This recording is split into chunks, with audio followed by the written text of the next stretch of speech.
Hi everyone, welcome and thank you for joining us today.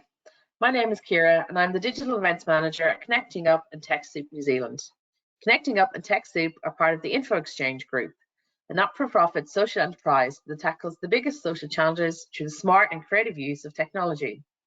For those of you who haven't attended a webinar session with us before, Connecting Up and TechSoup facilitate an annual training calendar of online webinars, workshops, boot camps and webcons to help the social sector upskill in all things digital. You should check out our training and education menu on our website for more events coming up online. Enough about that. I'm excited to welcome you today to the website checkup every non-for-profit needs with Belle Temby, the Director of Digital Services Lab. Belle is a WordPress specialist and has worked in the charities and non-profit sector for over 15 years. Belle and her husband Mike opened Digital Services Lab, combining his corporate IT experience and her passion for social justice. Belle loves building relationships with her clients, understanding organizations inside and out, and always thinking about the bigger picture. Other than doing great work for the greater good, she's an amazing dog, lives in the remote town of Malakuta, which I'm so impressed about, and works at orgs throughout Australia. Some housekeeping now. All your lines are muted, so if you have any technical issues, please type it into the questions box on the webinar panel and I'll be able to assist you. If you have any questions during the session, please also type these in the questions box and Belle will answer them at the end of the webinar. We really encourage you to ask as many questions as you think throughout the session to make it as dynamic and interactive as possible. Remember, no question is too silly, but also note your comments and questions will not appear to the entire group. If you're on a Wi-Fi connection and have multiple programs open, this can sometimes affect the quality of the audio and video of the webinar. And if possible, please close all other programs to help you have the best experience today. Note that the webinar is being recorded and a link to the recording and any handouts will be sent to you as soon as we can after the webinar ends.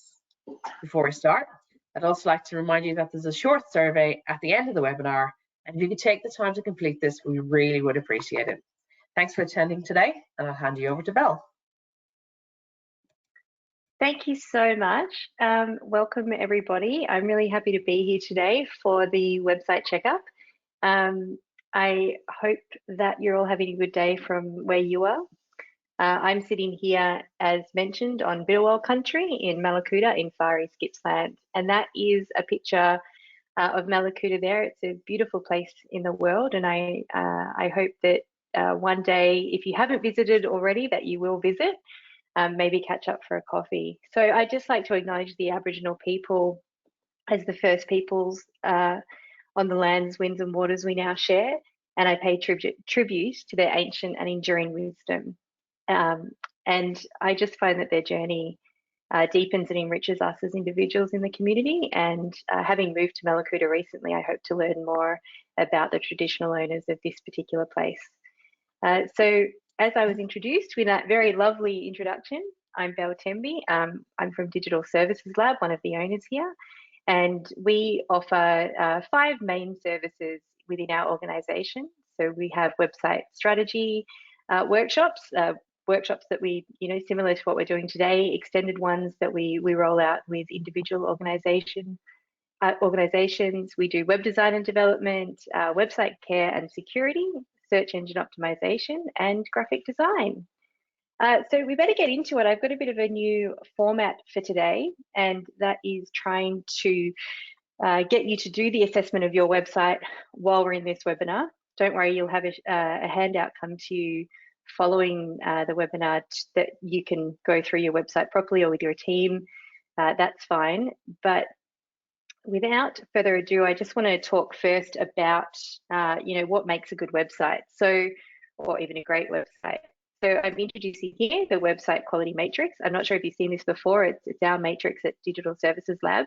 And I'm going to run through this quite quickly, but what we're aiming to do to show you here is that you either you've got the aesthetics and the functionality of a website. So when the aesthetics are professional and the functionality is powerful, you have what we're trying to achieve here, which is an active asset. When you have the aesthetics and the functionality being quite poor. So it's an embarrassing look. It's disjointed. It doesn't make any sense for your users or even for you or potential staff or volunteers that are coming on board. And the functionality, so forms or buttons don't work and it's all, a bit of a mess. That's when you have a damaging tool for your organization. When you have, a beautiful looking website, but it doesn't have any of that functionality, it becomes, slightly inefficient. So whilst it looks good, it can still represent you. It's a static tool. It's not really doing anything for you. And then the other side of things is sometimes you might have this whiz-bang architecture at the back of your website, but it's an unrealized asset because it looks quite terrible at the outset. Not everyone is a great designer. So what we're concentrating on today, in terms of what we consider a great website, it's one that is, it looks professional, it has a fantastic user experience, you've considered the people that are using and visiting the website, and it has really good functionality. And that functionality extends to things that support you to improve back-end processes, as well as the way that you interact with your customers. So your website is obviously something that can serve your business 24/7, which hopefully your team is not serving you 24/7 and they're taking some time off. So this is where we definitely want to be in the active asset range. So we've determined from there that there are 6 focus areas that help achieve a great website. So reliable technology is one of them. Obviously having up-to-date technology that you can rely on, that works all the time, that works 24/7 is great. A beautiful design, again, is really important. It has a strategic direction, so you have plans and an idea of what you want your website to do for you and how that contributes to your overall goals. It's going to have trusted expertise, so someone that you can rely on to support the website, whether they're internal or external. These people would, form a part of your plan in security breaches or when you need to update content or regularly monitoring your website.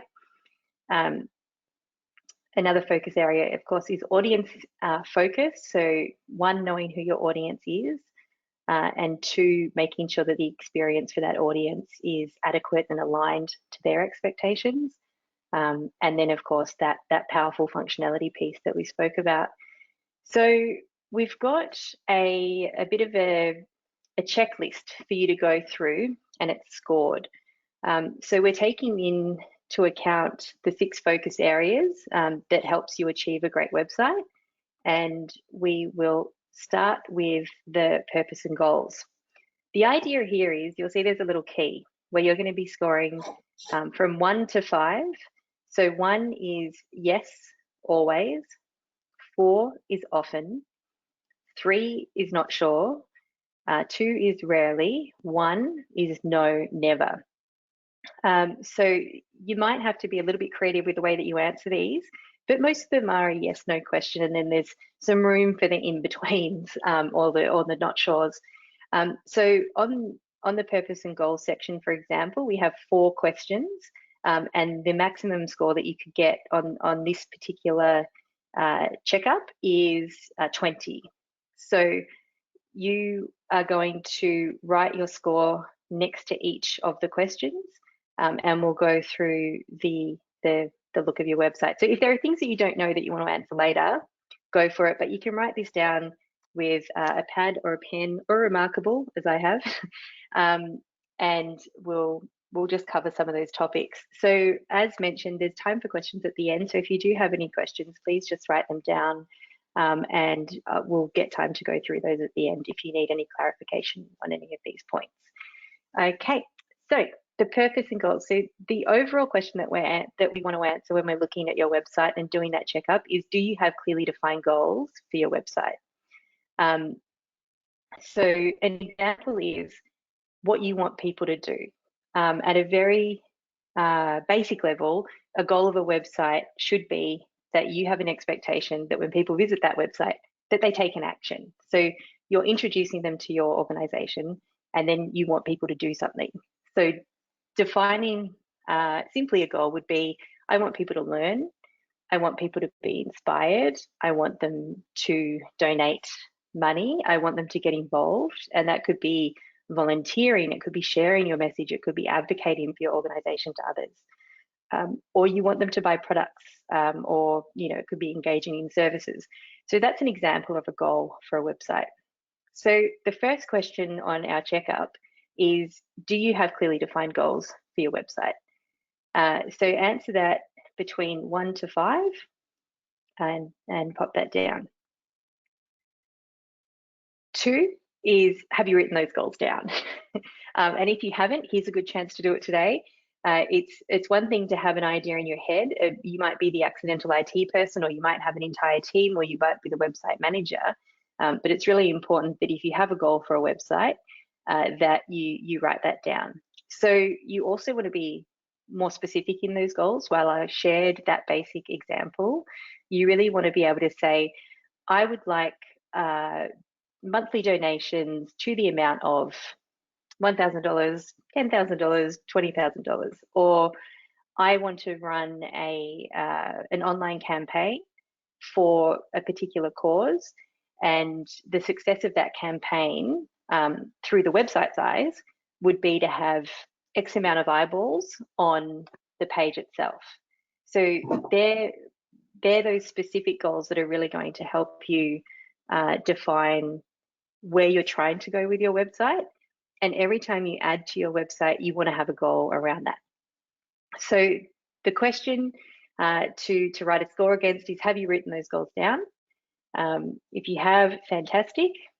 The next question is, have you shared this with the team and the board?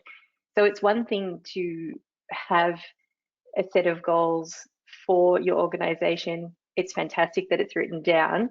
If no one else knows about it, then that's going to be an issue, and then you can't get people's participation and encouragement for using the website and updating the website for what it can be used for. So there are a lot of possibilities with a website, and one of the better determinations for success is that the whole team's behind it and understands the value that it can play or does play in your organization. So give a score against your the question, have you shared this with the team and board? And the next question is, do you review and update your goals regularly? So when I say regularly, look, once a year would be great if you're a small organization. If you're a much larger organization, then I would be saying it would be quarterly or 6 monthly, or whenever you may update or review your operational plan, the website would be forming a part of that. So moving on to add up your scores. So that would be whatever you get out of 20, and just write that down, and we'll move on. The next thing we want to check is your audience. And the overarching question here is, have you defined the stakeholders your website is servicing? So the stakeholders, of course, are your partners, your customers, your clients, your volunteers, your grant makers and donors.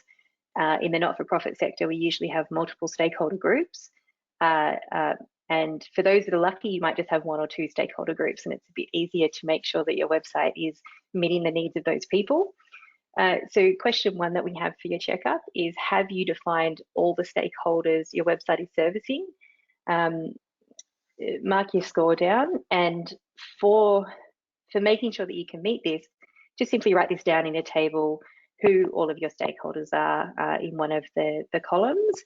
And then you want to basically have a review of your website. So moving on to question 2, have a review of those stakeholders, review your website, and make sure that you're catering to those audiences. So have you reviewed your website to make sure you're catering to that audience? Tick next to each stakeholder. If you've met all of them, you get a 5 for this question. If you've met some of them, you might get a 4 as an answer for this question. So have a think about that. The next question is, have you identified the crucial primary audience your website serves? So I think an interesting way to think about this, if we use an example of a homeless service, where your primary customer or the person that you serve may be a person that is experiencing homelessness or is at risk of homelessness, But the people that your website might be engaging with the most is service workers, people making referrals or supporting that individual into your particular service. So it's really important to identify who the crucial or primary audiences for your website are, because when you're checking on your user experience and whether or not you've provided a great user experience or a poor one, it's going to be looking at whether or not those people can come into your website and do what they need to do as efficiently and effectively as possible. So it's particularly important when you're working with vulnerable groups of people. Number 4 for your audience is, have you done an audience deep dive? Who are they, age groups, genders, and where they are online? Really understanding who your audience is, like you can give them a name, and I don't know if you've done that kind of story work within your organization in doing that audience deep dive. Some people call them avatars, but you say, this is Bruce, and he's 50 years old, he's a male, and he hangs out on LinkedIn, he's a support worker or a manager of an organization, wherever he works, and these are the things that he does. And when you have that kind of a picture of the people that you're serving, it's easier for you to then understand and link into your audience so that you can create an experience for them. This doesn't apply just to a website, it applies to everything that you're doing in your marketing, all the way through to how they are on a website. Okay. Oh, I should just cover there. So this score is out of 20. So you'll want to just mark out your score out of 20, and we'll go on to the next part of the checkup, which is measuring success.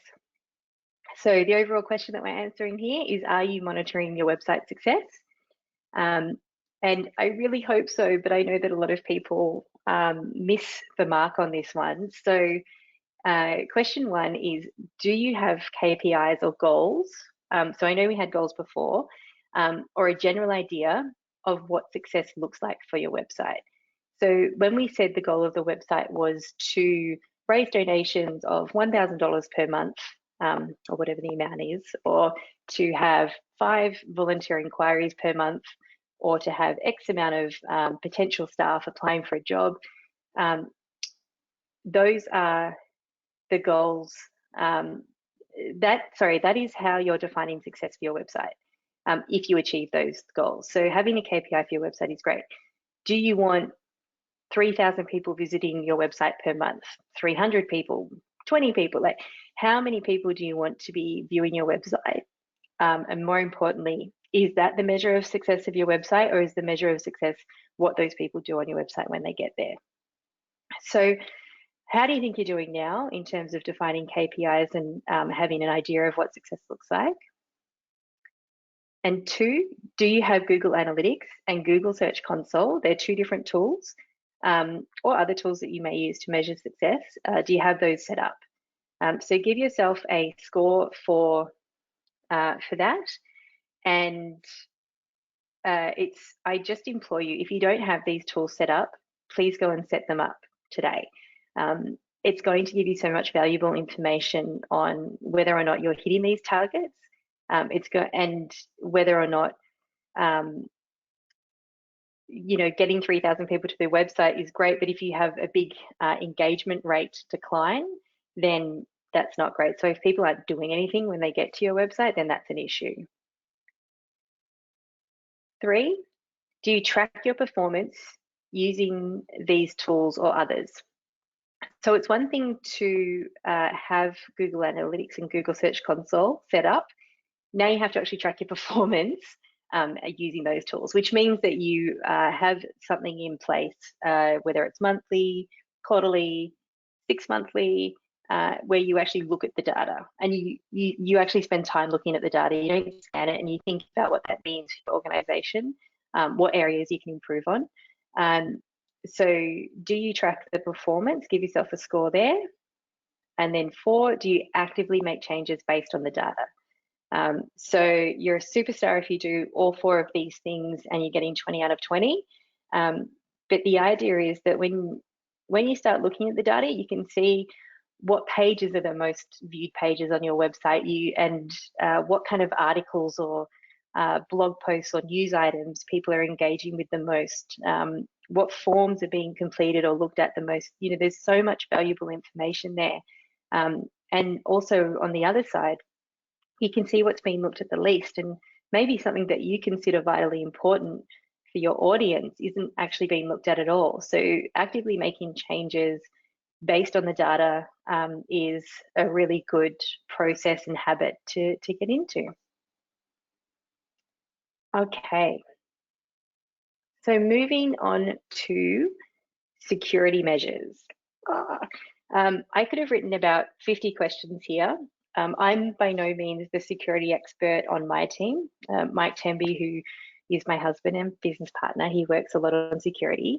And all I can say is internet safety is incredibly important, and especially on your website. So the overall question that we're asking here is, do you think about security when it comes to your website? And that it could be, we'll go through these 7 quite main and general, I'll call them basic questions for security. Number 1 being, do you have a system for backup? So give yourself a score there. Do you keep the website themes and plugins updated? And sometimes, depending on who you're going through, this might be done for you automatically.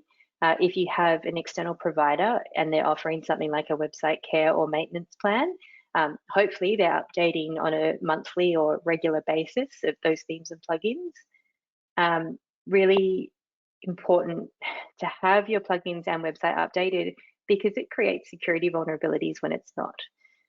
So often the developers of themes and plugins are using as their, sorry, I just got a bit distracted by something happening outside here. So basically, when you're not updating the themes and plugins, you're creating these vulnerabilities in security, and those vulnerabilities stem from, the developers are patching security issues that they see, and then the only way that comes through to your website is if you update those plugins to have security patches. So 3 is, do you know who has access to the website?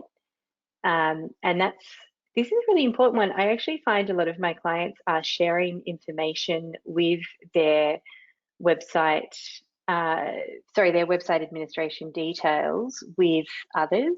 So if you understand who has access to the website or who has your details, it's actually really important that you don't share your own individual passwords, that you assign user roles to other people so that when they leave or move on, they can be removed from the website. And that you're not creating essentially a culture where you're just sharing usernames and logins, and that leaves you way more susceptible to breaches in all of your systems.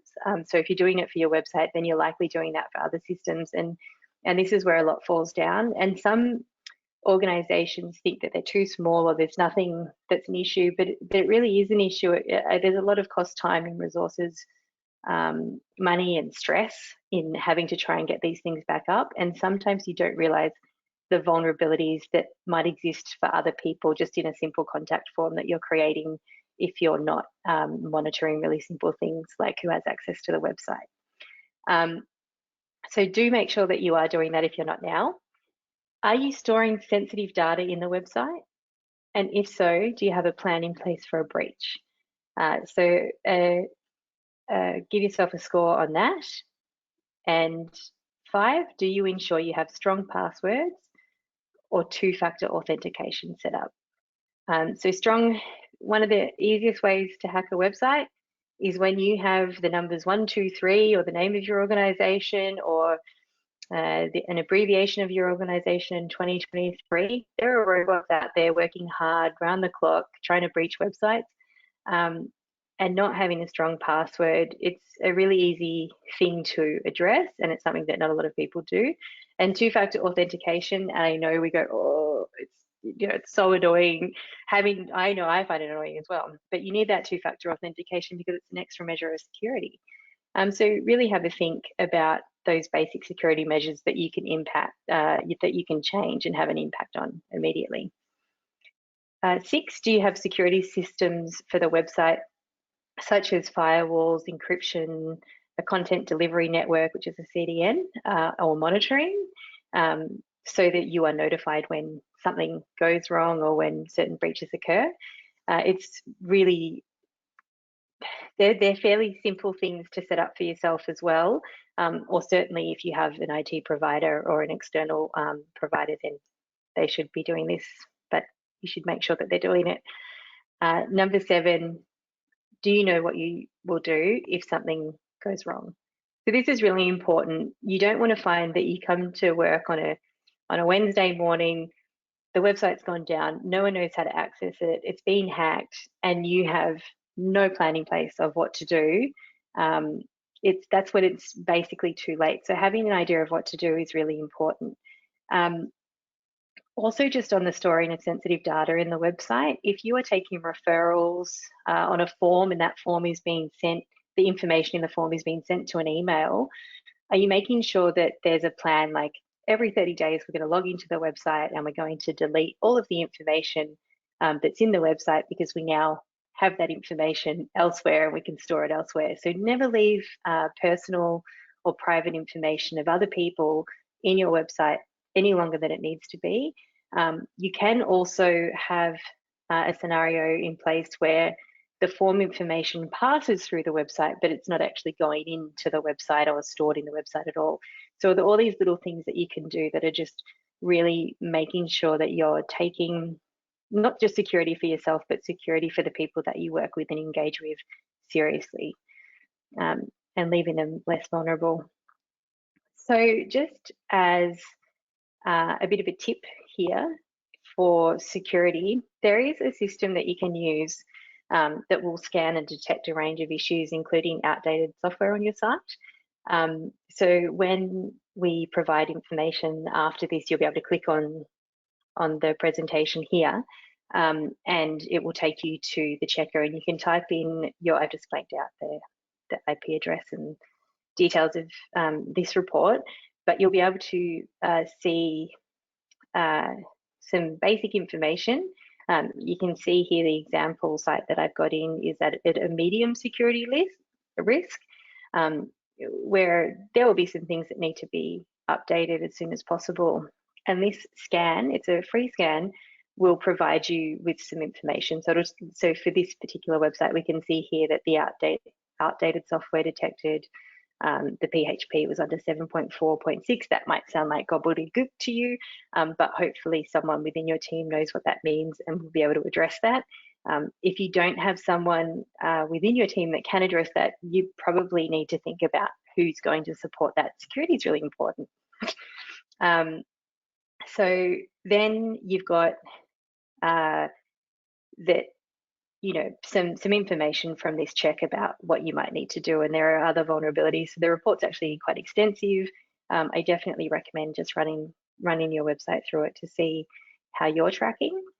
Then we've got the performance and responsive reports as well. So these are going to give you some more information about your website. One is how fast it performs. So that's a GT metrics performance report and the mobile friendly test. So these are, again, they're free.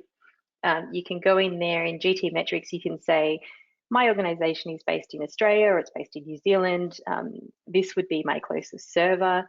And then it does a proper performance report, giving you an indication of how everything's tracking. It'll give you things like this, your performance, and it gives you a score. So A to E, I think it is. And then you get a performance measure and how your site is structured, whether it's usable on mobile or not, if it's indexed and can be crawled, and then you've got some information on how you fix it to make it better performing and also mobile friendly. So I hope those tools help you in being able to run some reports on your website. Now back to the quiz. So next one is search engine optimization. Do you do your best to ensure you offer a search engine friendly website? So one is, do you know what terms people are searching for to find you online? So on this, it's really important to understand that the journey of your website doesn't begin on your website. It really starts, the journey of your customers starts from when they're sitting at home thinking about a problem that they have or something, an issue that they need to solve. And they're typically typing something into Google. And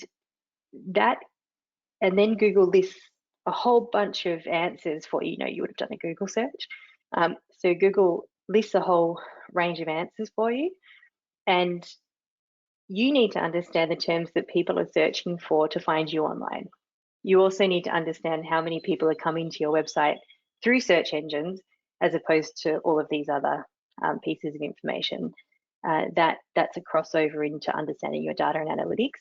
But if you are tracking all of that properly, you'll be able to see what terms people are searching for, how many times you showed up in a Google search result that a person saw, and how many times they clicked through to your website. So answer the question here, do you know what terms people are searching for to find you online? 2, is your website device friendly? Is it responsive to various screen sizes? So you perform better on search engines when your website is device friendly, and you are negatively impacted by place. I'm just going to refer to Google. There are, of course, other search engines, but Google is at the moment, I'll call it queen, in Australia, with a huge share of the market. So is your website device friendly? And 3, is your website fast? So are your website images web optimized? Are your videos using a third party, etc.? So that performance score that you'll get from GT metrics will actually give you an idea of how long it takes a page to load in seconds. And it will also tell you if there's particular content on your homepage, for example, that's taking up a great deal of memory to load the page. So just have a look at how fast your website is and what suggestions that report makes. But at the moment, to your knowledge, is your website fast? Are your website images optimized? And are your videos using third parties, if you have videos?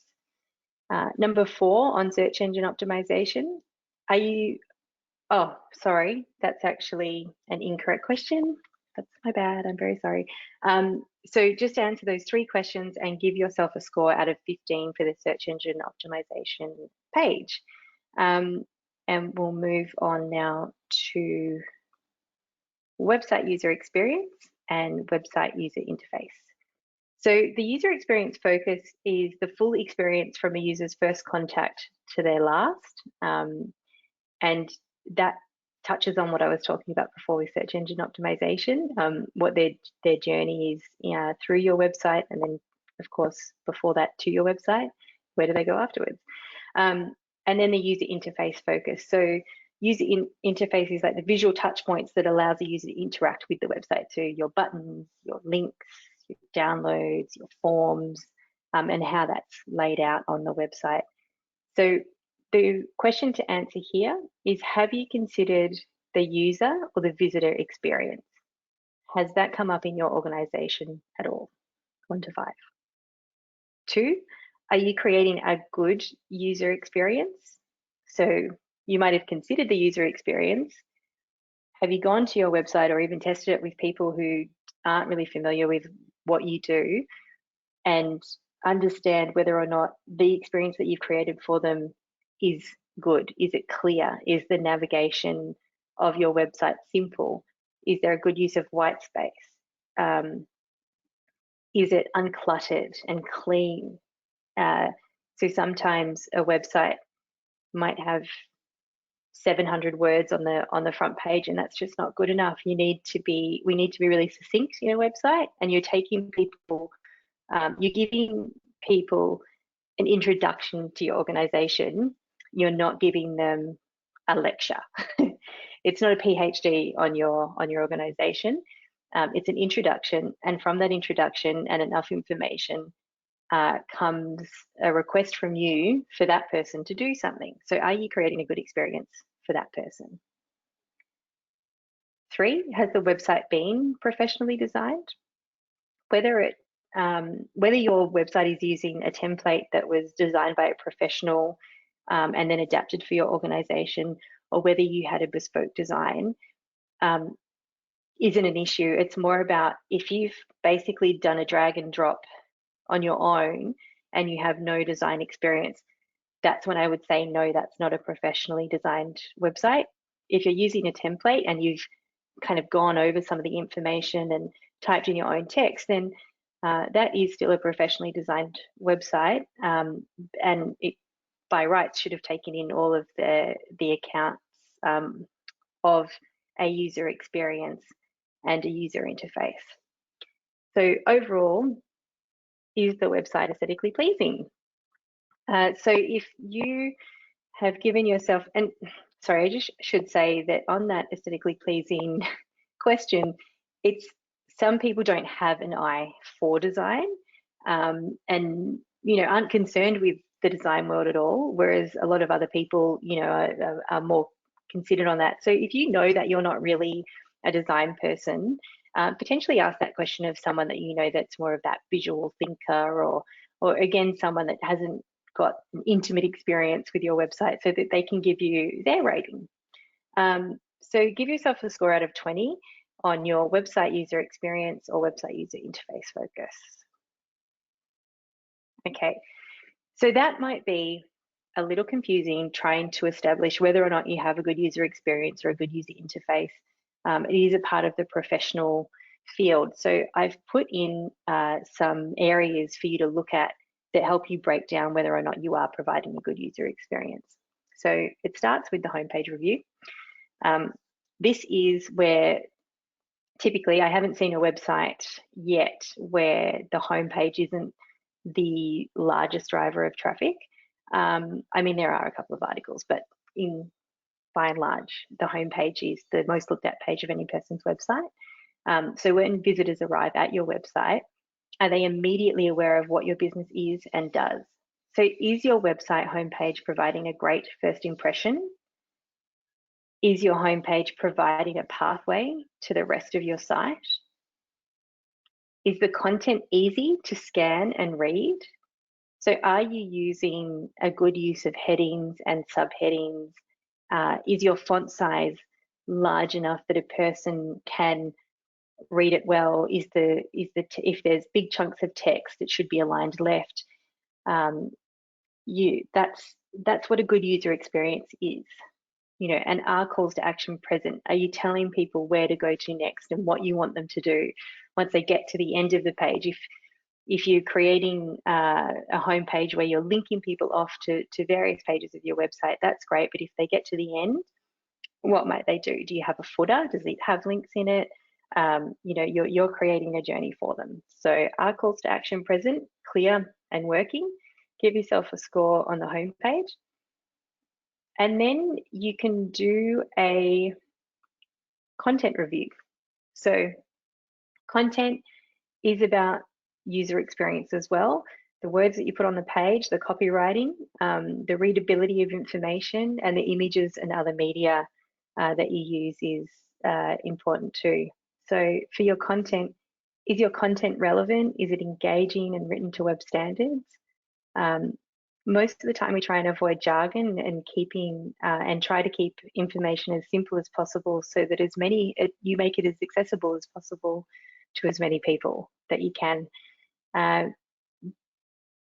Do you schedule time to review and update copy on the website to make sure that it still is relevant and aligns with what you're doing now?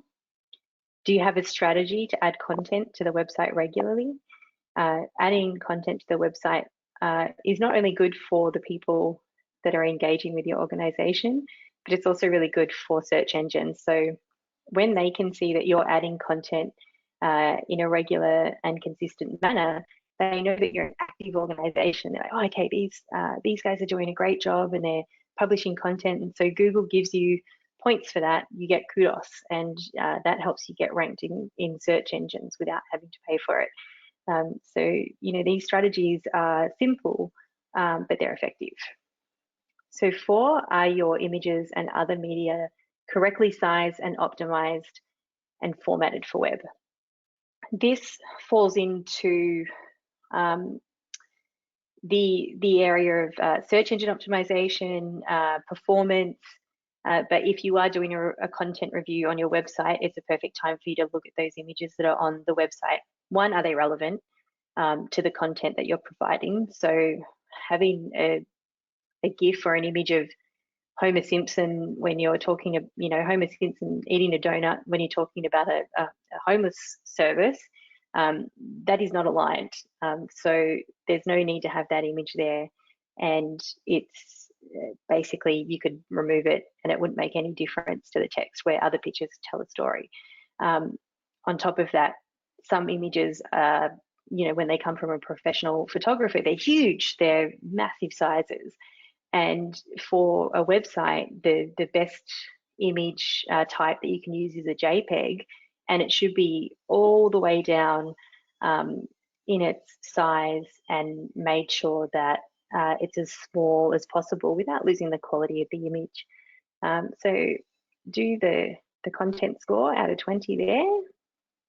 And then just another one here, this isn't to go over today, but this is about just reviewing other website pages. So you might choose or define that there are 5 primary pages on your website. It could be the services page or your cornerstone services. You might offer a huge amount of services. In this case, you might determine whatever those top ones are, the ones that are absolutely crucial for your business. And you can do a review. I mean, you could, if you have a 100-page website, you're not going to review them all. Well, unlikely, but you can review the most important ones.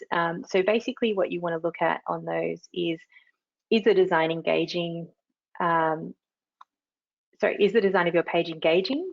Is the content easy to read and scan? That applies to everything. Do you have internal links or call to actions to other pages? So that applies to everything as well. Making sure that there's something for the user to do. Don't just end it with a sentence.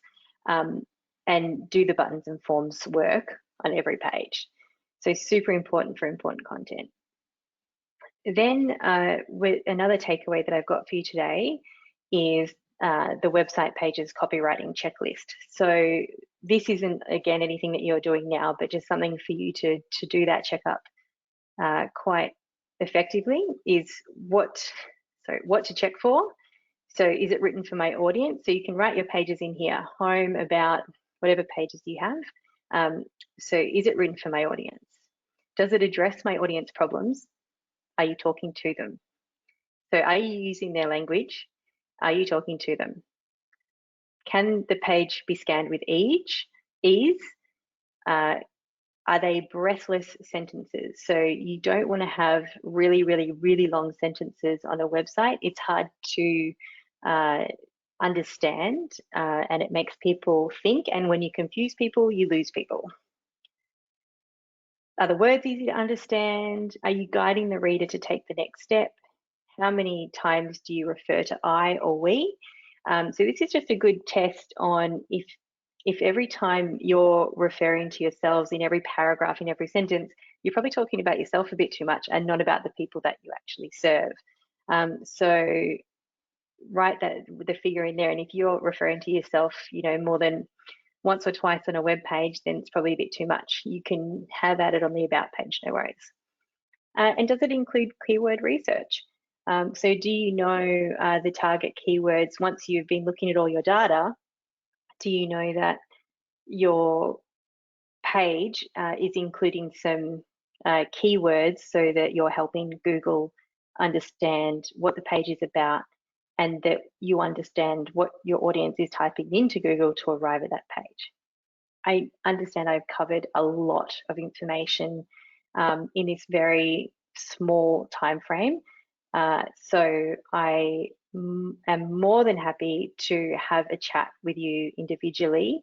And if you want me to send a link to my calendar, I can do that. So just get in contact with me via email today. It's bell@digitalserviceslab.com.au, and I'll send you a link to my calendar. But yeah, I'd be happy to chat more specifically about your own website or any of the concerns that you might have. So I'll wrap up now with the view to taking any questions. Yes, we do. We have some here. We've got Valerie. She just wants to know, how do you figure out what your goals are? Oh, okay. Well, I find that an easy one, and that's more because I'm always trying to link the goals of the organization and then looking at what the website goals are. So if a goal of the organization is to have X amount of volunteers on a program, then a goal of the website is to have a page for volunteers with an inquiry form and a little marketing plan, nothing big, one pager, to get people to onto that page. So the website is basically, it's your house online, and there are all these other places where you might be reaching out to people or giving business cards to, or going out in the community and speaking to. And the goal would be to get a good volunteer page, to have a form where they can sign up, and then to make sure that you get in contact with those volunteers. I hope that helps. Or Valerie, you can pop in what a goal of your organization is, and I can try and relate that back to what you might do in a website. Awesome. Elizabeth asked, what is the main of the tool taskbar security of the website? Does that make sense? No, could you, sorry, just say that again for me? I don't know, Elizabeth, if you want to rephrase that question. What is the name of the tool taskbar security of the website? Oh, okay. Yep. I will go back and have a look.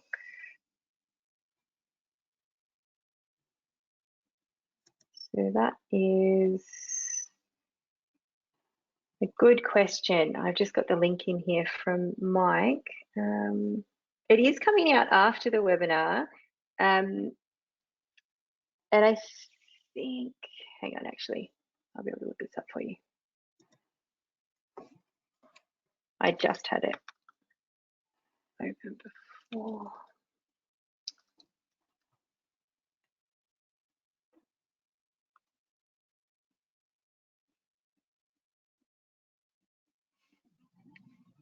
Oh, sorry, I'm actually just going to have to get that back to you after the webinar, because yep. I don't want to, I have to stop the presentation to view the link. But it's really simple. It's like security scan, but I don't want to send you on a goose chase. So I'll just have to give that to you afterwards, which is coming to everybody. When you get the presentation, you're going to have a link. Awesome.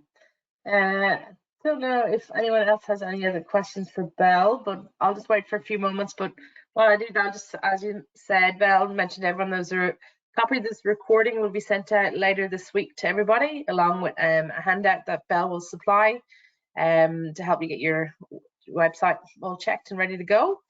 Other than that, I don't know if anyone has any other questions to come through. Yeah, I'll pop in your contact details into the body of an email that I'll send out to everyone as well, Belle, so they can have direct contact to you to maybe if they want to book in an appointment with you or catch up, or if there's any other questions that they can ask for them. We can definitely do that. Perfect. And thank you. We'll definitely be doing something later in the year with Belle. We'll lock in a few more webinars now that she's back.